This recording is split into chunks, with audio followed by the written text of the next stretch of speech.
제19장.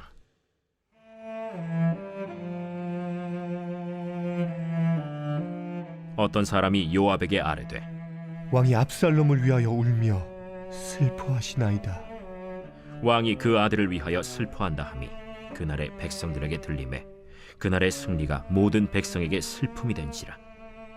그날의 백성들이 싸움에 쫓겨 부끄러워 도망함같이 가만히 성읍으로 들어가니라. 왕이 그의 얼굴을 가리고 큰 소리로 부르되, 내 아들 압살롬아, 압살롬아, 내 아들아, 내 아들아!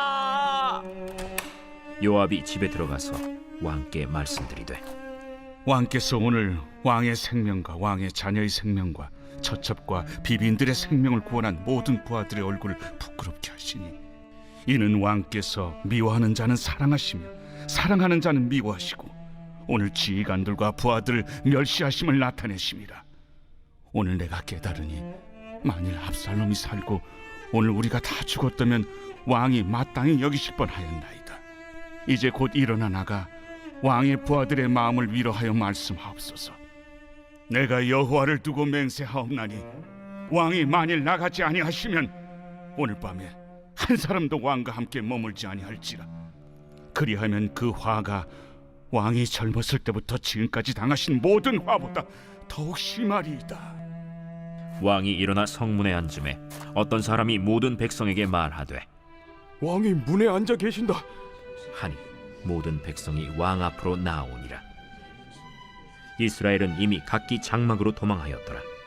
이스라엘 모든 지파 백성들이 변론하여 이르되, 왕이 우리를 원수의 손에서 구원하여 내셨고 또 우리를 블레셋 사람들의 손에서 구원하셨으나 이제 압살롬을 피하여 그 땅에서 나가셨고 우리가 기름을 부어 우리를 다스리게 한 압살롬은 싸움에서 죽었거늘 이제 너희가 어찌하여 왕을 도로 모셔올 일에 잠잠하고 있느냐. 다윗 왕이 사독과 아비아달 두 제사장에게 소식을 전하여 이르되, 너희는 유다 장로들에게 말하여 이르기를 왕의 말씀이 온 이스라엘이 왕을 왕궁으로 도로 모셔오자 하는 말이 왕께 들렸거늘 너희는 어찌하여 왕을 궁으로 모시는 일에 나중이 되느냐.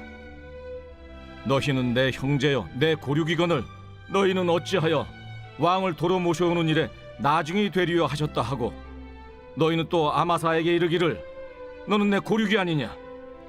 내가 요압을 이어서 항상 내 앞에서 지휘관이 되지 아니하면 하나님이 내게 벌 위에 벌을 내리시기를 바라노라 하셨다 하라. 하여 모든 유다 사람들의 마음을 하나같이 기울게 하매 그들이 왕께 전가를 보내어 이르되, 당신께서는 모든 부하들과 더불어 돌아오소서. 왕이 돌아와 요단에 이르매 유다 족속이 왕을 맞아 요단을 건너가게 하려고 길갈로 오니라. 다윗은 자신이 이끈 군대가 승리했다는 소식과 함께 아들이 죽었다는 소식을 접하게 됩니다. 아들이 죽었다는 소식 때문에 아버지로서 내 아들 압살롬아, 내 아들 압살롬아 하면서 통곡을 한 것입니다. 우리는 그것을 얼마든지 이해할 수 있고 사실 그 자체를 문제 삼을 수 없습니다. 아들이 죽었으니 비탄에 잠기는 것은 당연한 것입니다. 그런데 지금은 상황이 조금 다릅니다. 어제는 사무엘하 18장에 보니까 전령 둘이 다윗에게 와서 보고할 때는 소수의 사람인 전령들 앞이니까 아들의 죽음 때문에 괴로워하고 슬퍼할 수 있습니다. 그런데 지금은 상황이 다릅니다. 지금은 군대의 사령관이 되는 요압 장군과 이스라엘 군대들이 다윗이 지금 머물고 있는 마하나임 성으로 승리의 귀환을 하고 있습니다.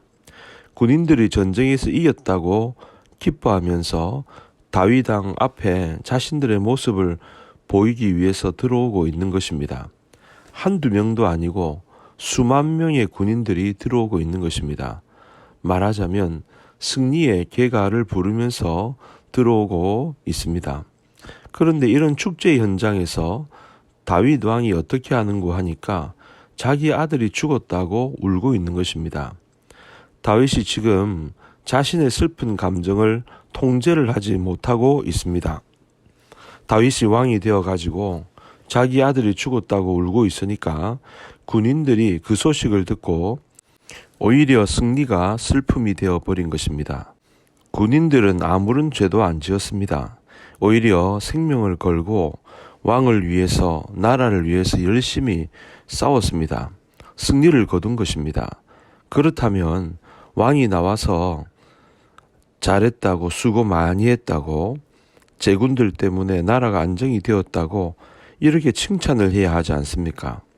그런데 이런 상황에 왕이 눈물을 흘리고 있다, 애곡을 하고 있다, 그런 이야기를 들으니까 군인들이 마치 죄 지은 사람처럼, 패잔병처럼 승리의 환호성도 불러보지 못하고 마하나임 성으로 마치 도망치듯이 피해 들어갔다는 것입니다.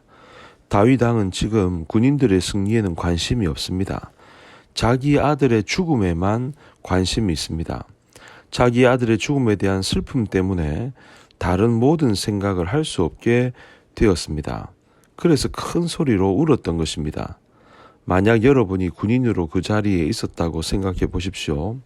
아마도 다윗 왕에 대해서 굉장히 섭섭했을 것입니다. 당시에 압살롬에 대해서 그들이 어떻게 생각했습니까? 압살롬은 살인자요, 아비도 모르는 자식이요, 페류나라고 생각을 했습니다. 그런데 그 아들 압살롬이 죽었다고 해서 전쟁에서 이긴 군인들은 격려도 하지 아니하고 통곡만 하고 있습니다. 그러니까 국민들의 기쁨과 그 환호들을 한꺼번에 휩쓸어서 슬픔으로 만든 것입니다. 다윗은 아들의 아버지이기도 하지만 또 한편으로는 한 나라의 왕입니다. 그러니까 공인입니다. 다윗은 지금 공과 사를 구분하지 못합니다. 이스라엘 백성들의 입장에서 보면 다윗답지 않은 행동을 한 것입니다. 왕은 왕답게 감정을 통제해야 합니다. 감정을 숨길 때는 또 숨겨야 합니다. 그런데 이 왕이 자신의 개인사에 떠밀려서 마음을 제대로 잡지 못하고 있는 것입니다. 그러니까 왕의 마음 때문에 백성들의 마음까지 슬픔에 젖게 만든 것입니다. 군인들은 왕의 안전과 명예를 위해서, 조국의 명예를 위해서 목숨을 걸고 피땀을 흘리면서 승리를 쟁취했는데 그 순간에 다윗 왕이 눈물을 흘리며 통곡을 하고 있으니까 정말 왕답지 않은 것입니다. 다윗은 공인으로서, 이스라엘 나라의 대왕으로서 개인의 감정에 사로잡혀 가지고 아들의 죽음을 놓고 통곡을 하고 있습니다. 정말 다윗이 이럴 수 없다고 할 정도입니다. 용기를 가지고 감정을 통제하고 군인들을 격려해야 하는 순간에 어떻게 이럴 수가 있을까 하는 것입니다. 여러분, 그러고 보면 우리가 이 부분에서 자유로울 수 있는 사람이 그렇게 많지는 않을 겁니다. 자식이 죽었는데 승리의 소식으로 기뻐할 수 있는 분이 별로 없을 것입니다. 그런데 오늘 우리에게 하나님은 말씀하십니다. 개인의 감정을 때로는 공적인 일을 위해서 숨길 수 있어야 하는 것입니다. 아니, 더 나아가서 하나님이 주신 사명을 위해서 개인의 감정을 절제할 줄 알아야 하는 것입니다. 우리 하나님은 어떻습니까?